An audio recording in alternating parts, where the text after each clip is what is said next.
Hey guys, it's Sandro here, and today's video is a 9-month update on the detail and coating on my wife's 2016 Lexus RX.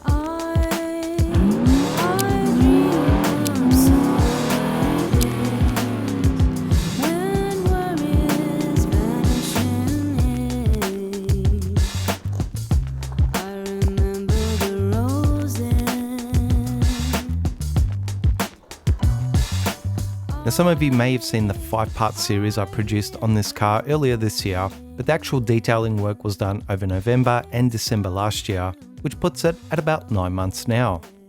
So this video will be a bit of an update to see how it's all going. I'll give the car a wash and importantly talk about things like maintenance, expectations, and reality.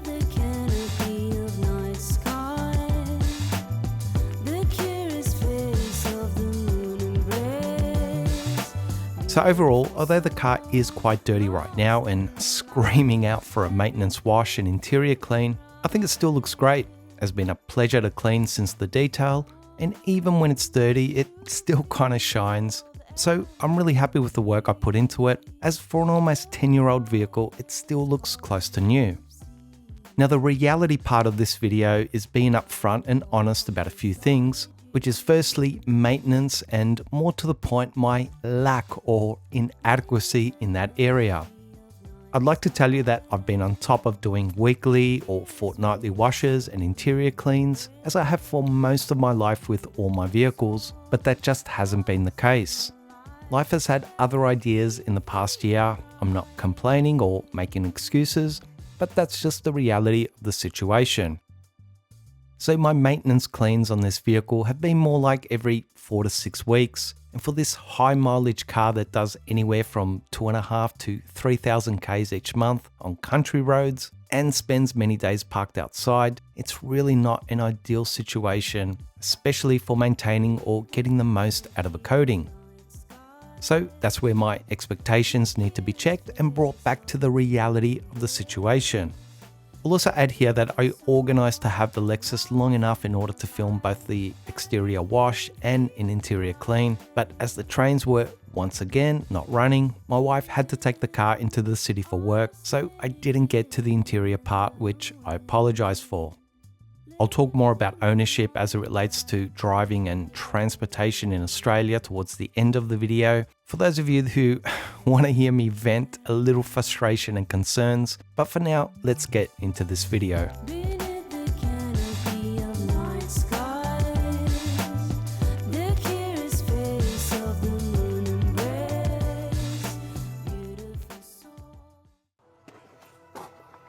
Now just quickly, I wanted to show you the inline filter I talked about in my previous video review of my new AR630 Plus pressure washer. I was still waiting for it to arrive back then, but it's now all installed, running great, and will be way better than the restrictive stock filter the unit comes with.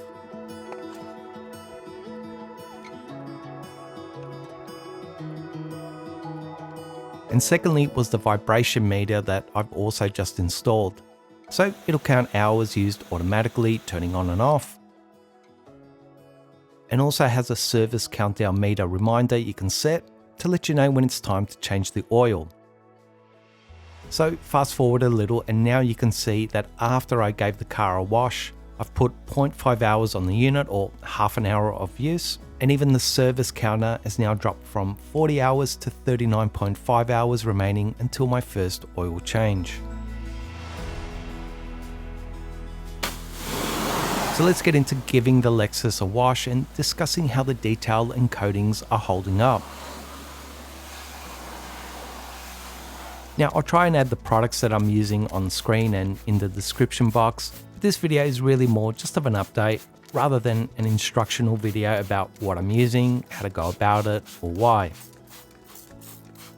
A great video about that is my guide of taking care of a ceramic coating from day 1 to day 1001, which I'll also try to link here. And obviously, if you want to see the details on what I used and how I went about it on this Lexus, there's the 5-part series you can also have a look at. So let's start with the wheels.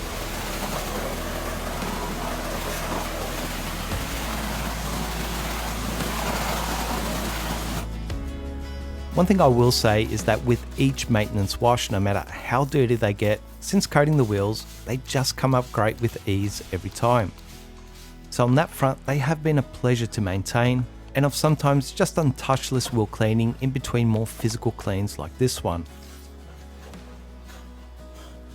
Now, as I've said in the past, coating your wheels doesn't necessarily mean they'll stay cleaner for longer, though it can still help in that area.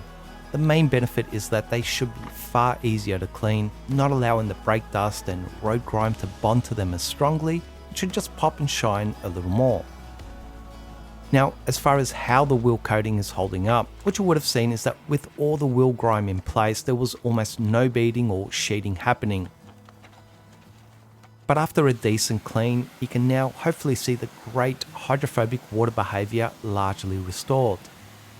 Now, I'll be honest that the wheels aren't as crazy hydrophobic as they were during the first few maintenance washes. I'd say there's maybe a 20% or so reduction in performance after 9 months, but as a whole, they're doing pretty well and a little better than I expected, considering I haven't cleaned them as often as I should.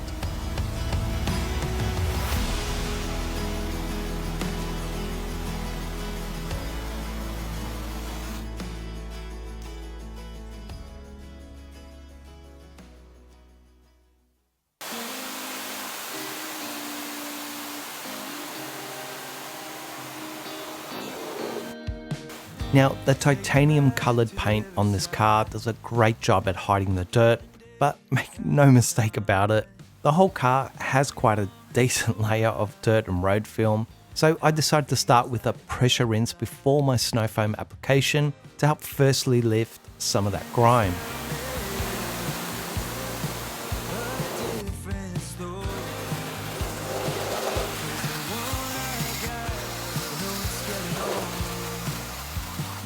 Now, just like the wheels, you will see that in certain places, mostly around the lower panels, there's little to no positive hydrophobic behaviour because the coating is covered and clogged with road contamination, which is normal, and especially since it's done so many Ks over the winter since its last wash.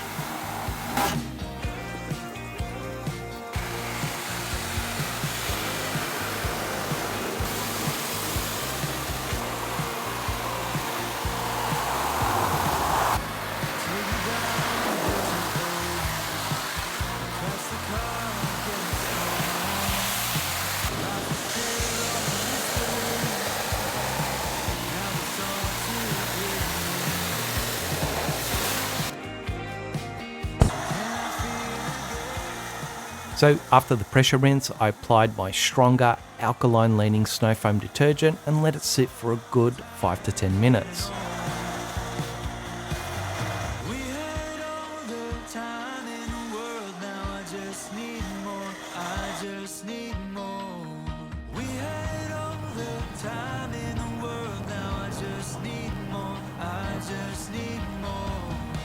Now, during the second pressure rinsing stage, I could already see a much improved water behaviour just starting to creep in, especially on the top half of the vehicle, but it was also clear that the lower panels needed a physical clean to remove the increased contamination.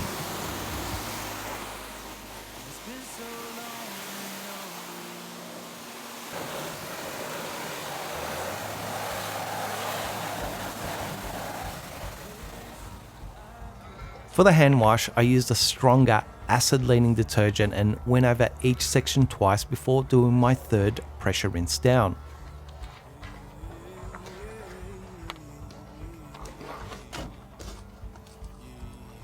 Now, what you'll hopefully see once we get to the final rinse is a return of the coating's great water behaviour. But just like the wheels, it's not the crazy hydrophobic performance NV Nova Pro has when it's 100%. But more like maybe 80% of how good it is to start with. So look guys, I just wanted to be honest that although the detail and the coatings are certainly still holding up well, I can still see a slight deterioration after only 9 months, and that's easily the quickest I've seen Nova Pro start to wade on any of my own cars in the past. Now for you guys that have watched this channel for a while and may have seen some of my other coating videos, like the 10-part series and updates on my Alfa Romeo Brera, which I also applied Nova Pro, and documented it over 5 years of amazing coating behavior, performance, and longevity. And on that car, it took well over 2 years to get any sort of coating degraded performance. So then, why is that? Well, that was a pretty typical car in terms of mileage, and I won't lie that I was all over the maintenance on my Brera, never going more than a fortnight between washes. Now, doing a little research here in Australia, the average car does between 12 and 15,000 kilometers each year. So considering that we've already done over 23,000 kilometers in just 9 months on this Lexus and are set to do about 35,000 Ks this year, you just have to be realistic that when a car is doing 3 times the average mileage, the ceramic coating is taking way more punishment than the average vehicle. It's also important to understand that although freeway driving is great for engines, it's the opposite for ceramic coatings or paint protection in general. You just have to look at your car after driving a few hours on suburban or city streets versus a few hours on country roads or highways that absolutely punishes your paint, wheels, glass, and trims significantly more. And about 90% of this car's usage is on highway country roads, not to mention it spends most days parked outside. And lastly, maintenance is such a big factor. And being that I haven't been on top of it, it's just ridiculous for me to accept the same results on this car versus my previous cars when all the circumstances are drastically different. Now, something that I will try to do soon is a more intensive deep clean of the coating using more aggressive APCs, iron, tar, and mineral spot removal chemicals to further help unclog the coating, and hopefully it will revive it a little better, which is also something I cover in that How to Care for Your Ceramic Coating video. With all that said, the coating is still doing great, and based on what I'm seeing, it should still have a good 2 years plus life. But what I'm trying to get at is that it's most likely not going to be that 3 to 5 year lifespan that I know this coating can produce. I should also add that up until this video, I haven't topped the coating with anything, and that's not because I don't recommend it. It's more about me wanting to see how the coating on its own performs and just gather that information for my own reference. In the end, I just wanted this video to be more of an honest assessment of how usage, conditions, and upkeep play a massive part in how any coating progresses, and as long as you accept the reality and take responsibility, it's all good. Cars are here to serve us and not the other way around, and when more important things take precedence, they can wait. Now, as per usual, I started to lose the light by the end of the video, so it was a quick wrap up and race to get a final shot, but all in all, I'm happy yet realistic about what to expect, and more importantly, my customer here, aka my wife, loves how the Lexus turned out and isn't all that fussed about strict weekly washes when she knows that I've been busy maintaining and nurturing our property, plants, trees, trimming the acreage grass, seeding crops, and battling to keep the rabbits at bay. So now to my little rant. It's no secret that here in Australia, through current policies, regulations, and future government aspirations, they basically don't want us to drive anymore, or at least soon enough, and certainly not combustion engines. It's all about safety, you see.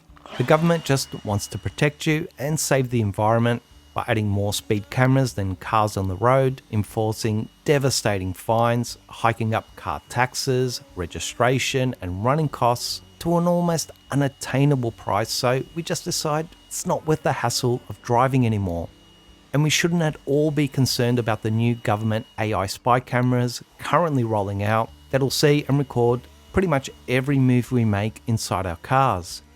I mean, don't be ridiculous, it's got nothing to do with infringing on our rights or the billions in revenue they'll generate and take from the citizens. It's all about safety, you see. The government will protect you and it's for your own good. Freedom, privacy, liberty, it's so overrated. I just want to be safe and I trust politicians. I mean, when have they ever done us wrong? Growing up in this beautiful and blessed country, I always agreed with our national anthem that says we are a young and free nation. But we can't even agree on that anymore, as it's now apparently changed to we are one and free. But are we?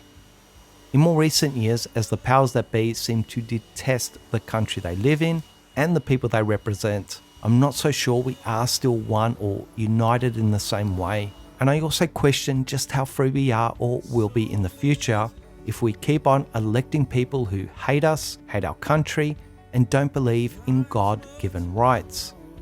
They used to call us Aussie battlers, but it feels like we've become Aussie baiters, and if we don't wake up soon, we will reap what we sow. I have given them your word, and the world has hated them, because they are not of the world, even as I am not of the world. I don't ask you take them out of the world, but to keep them from the evil one. God always calms me, as I know His plan is perfect, and I know He's the only one I can put my trust in. May God bless each and every one of you. Stay strong, stay faithful, and I'll see you next time.